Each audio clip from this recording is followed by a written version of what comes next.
Coming up, several underdogs pick up wins on Thursday. This is Locked On Game to Game NBA. Every game, every team, every angle. Locked On Game to Game, your team every day.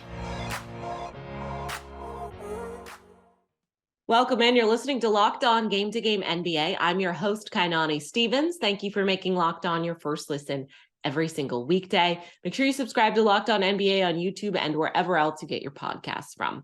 We're here to recap all of the action for you from yesterday in the NBA with our local Locked On hosts. We start out with the Washington Wizards, who surprised the Mavericks with Dallas's second straight loss on Thursday night, beating Luka Doncic and the Mavs in Washington behind 36 points from Kyle Kuzma. Locked On Wizards and Mavs go over how Washington pulled off the upset. Welcome to the Locked On Wizards podcast. It's your host, the real Ed Oliver. And the Washington Wizards beat the Dallas Mavericks 113-105, led by Kyle Kuzma, hitting clutch threes with 36 points, a double-double, 11 rebounds, 6 assists tonight. Kuz was balling. Beautiful passes, a no-look pass to Rui for a dunk on Maxi Keebler. And then also another no-look pass to Rui with an up and under. Without Bradley Beal, without Kristaps Porzingis, the Wizards are undefeated ever since they made the trade for Porzingis with the Dallas Mavericks.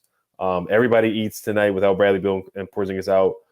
Denny, 12 points. Daniel Gafford, a double-double with 11 points and 10 boards. Rui Hachimura with 23 points as well.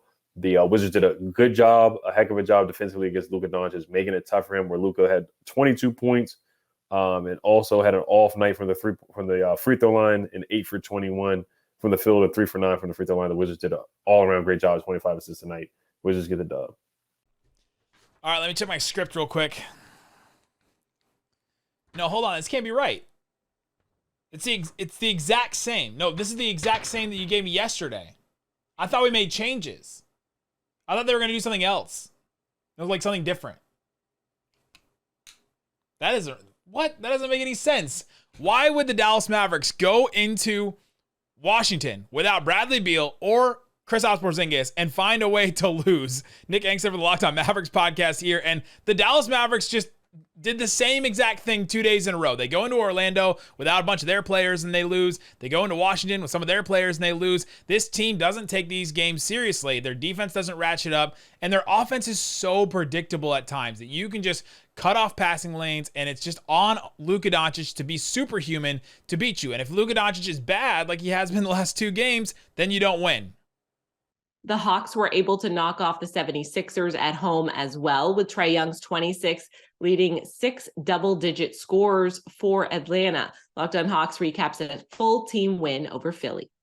Hello, friends. My name is Brad Rowland, and the Atlanta Hawks improved to 8-4 on this Thursday evening by toppling the Philadelphia 76ers at home. A final score of 104-95. Certainly an interesting game. Defense first, kind of a rock fight in some respects. The Hawks led this game by 20 points with about 8 minutes to go.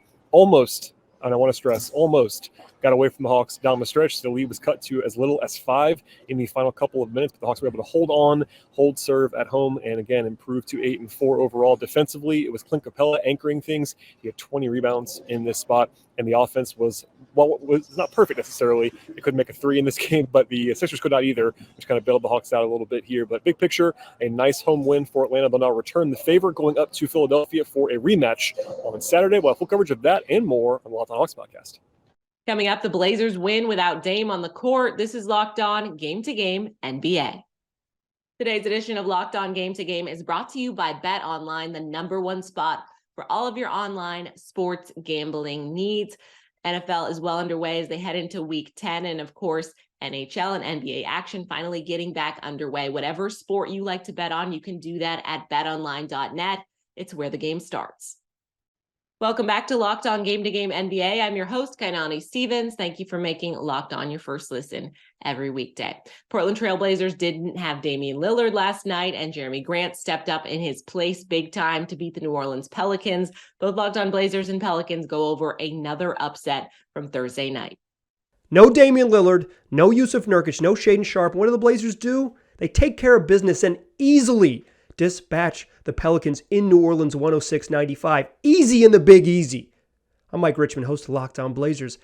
Portland without its best player, rolled with Jerami Grant, and he took care of business. Anthony Simons had a big third quarter. They got a nice boost from Nasir Little off the bench, and the Blazers held New Orleans to 38 points in the second half. 38 points. They outscored them by 17 after halftime. This game was not close down the stretch. Blazers might be the best team in the Western Conference. I'm as surprised as you are, but they're rolling. Yesterday, I said maybe the Pelicans can start a winning streak with a 6-game homestand coming up. Yeah, I was wrong about that. This Pelicans team loves to shoot themselves in the foot. I'm Jake Madison, host of Locked On Pelicans. What should have been an easy win against a Portland Trail Blazers team without Damian Lillard turned into a double-digit loss for a full-strength Pelicans squad. A bad loss like this has been building for a while now.